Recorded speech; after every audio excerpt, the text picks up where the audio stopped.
এ ভাই ভাই, মা জানিস ফিশ ফ্রাই করছে, খাবি?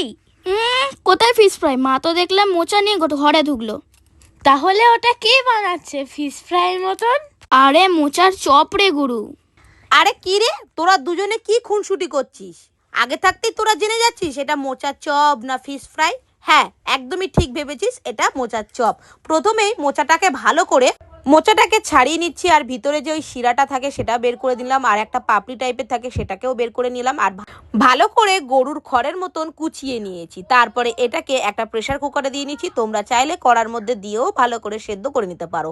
এবারে জল দিয়ে দিলাম, হলুদ গুঁড়ো লবণ দিয়ে ভালো করে সিটি দিয়ে নিচ্ছি। এখানে আমি 2টো সিটি দিয়েছি, আর এখানে আলুটা দিয়েই তোমরা সেদ্ধ করে নিতে পারো। আমি আলু আগে থাকতেই সিদ্ধ করে নিয়েছিলাম বলে তাই দিলাম না।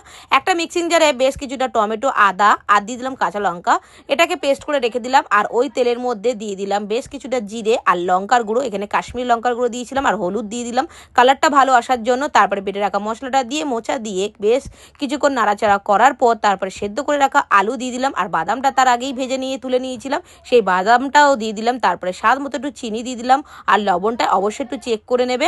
লবণটাও দিয়ে ভালো করে মিশ্রণটা একদম শুকনো আঠালো মতন উঠে আসলে তারপরে ভাজা মশলা এখানে অ্যাড করে দিয়েছি। ভাজা মশলা বলতে জিরে, ধনে আর শুকনো লঙ্কা ভালো করে শুকনো কড়াইতে তেলে নিয়ে সেটাকে গুঁড়ো করে দিয়ে দিলাম। এবারে একটা বাটির মধ্যে কর্নফ্লাওয়ার জলে নুন মিশিয়ে নিলাম। এবারে এই আকারগুলো আমি কিভাবে কি দিয়েছি দেখতেই পাচ্ছ।